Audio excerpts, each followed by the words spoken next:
ಸ್ಫೋಟ ಮಾಡೋದಕ್ಕೆ ಸಂದೇಶ ಏನು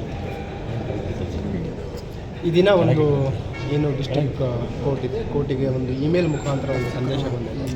ಅದರಲ್ಲಿ ಖುಷಿ ಅಂತಂದರೆ ಬಾಂಬ್ ಥ್ರೆಟ್ ಒಂದು ಸಂದೇಶ ಇಮೇಲ್ ಬಂದಿದೆ.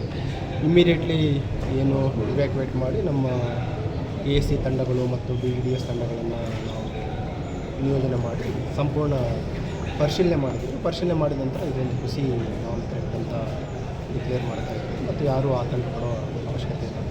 ಈ ಒಂದು ಇಮೇಲ್ ಏನಿದೆ ಇದ್ರ ಬಗ್ಗೆ ಸಂಬಂಧಿಸಿದಂತೆ ನಾವೊಂದು ಪ್ರಕರಣವನ್ನು ದಾಖಲು ಮಾಡಿಕೊಳ್ಳಲಿಕ್ಕೆ ಸ್ಥಳೀಯ ಸ್ಟೇಷನ್ ಬಜಾರ್ ಪೊಲೀಸ್ ಇನ್ಸ್ಪೆಕ್ಟರ್ಗೆ ಸೂಚನೆ ನೀಡಿದ್ದೀವಿ ಮತ್ತು ಪ್ರಕರಣ ದಾಖಲು ಮಾಡ್ಕೊಂಡು ಯಾರು ಏನು ಕಳಿಸಿದ್ದಾರೆ ಅನ್ನೋದ್ರ ಬಗ್ಗೆ ಪರಿಶೀಲನೆ ಮಾಡ್ತಾರೆ. ಮೇಲ್ದಾಗ ಕೆಲವೊಂದಿಷ್ಟು ಉಲ್ಲೇಖ ಮಾಡಿದ್ದಾರೆ, ಯಾರಿಗೂ ಬಿಡುಗಡೆ ಮಾಡಬೇಕು ಸಮಥಿಂಗ್.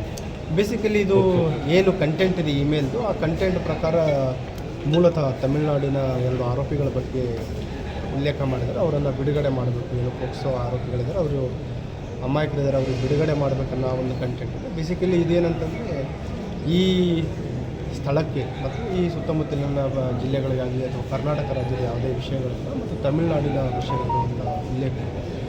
ಆ ಒಂದು ಹಿನ್ನೆಲೆಯಲ್ಲಿ ಪರಿಶೀಲನೆ ಮಾಡಿದ್ವಿ ಮತ್ತು ಯಾರೂ ಆತಂಕ ಪಡುವ ಅವಶ್ಯಕತೆ ಇಲ್ಲ ಅಂತ. ಸರ್, ಲಾಸ್ಟ್ ಟೈಮ್ ಇದೆಲ್ಲ ಒಂದು ಬಂದಿತ್ತು ಸರ್, ಅದೇನು ಟ್ರೇಸ್ಔಟ್ ಆಯಿತು?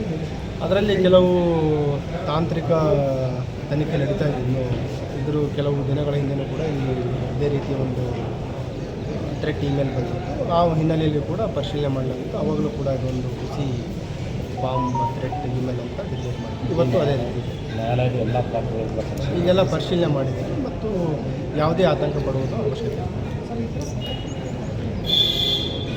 Thank you sir. ಕೆಲವರು ಈ ರೀತಿ ಏನು ಟೆಕ್ನಾಲಜಿಯ ಒಂದು ದುರುಪಯೋಗ ಪಡಿಸ್ಕೊಳ್ತಾ ಇದ್ದಾರೆ, ಅವರಿಗೂ ಕೂಡ ಆದಷ್ಟು ಬೇಗ ನಾವು ಪತ್ತೆ ಮಾಡ್ತೀವಿ. ಅವನನ್ನು ಯಾರು ಕಳಿಸಿದ್ದಾರೆ ಅವರನ್ನು ಕೂಡ ಪತ್ತೆ ಮಾಡ್ತೀವಿ.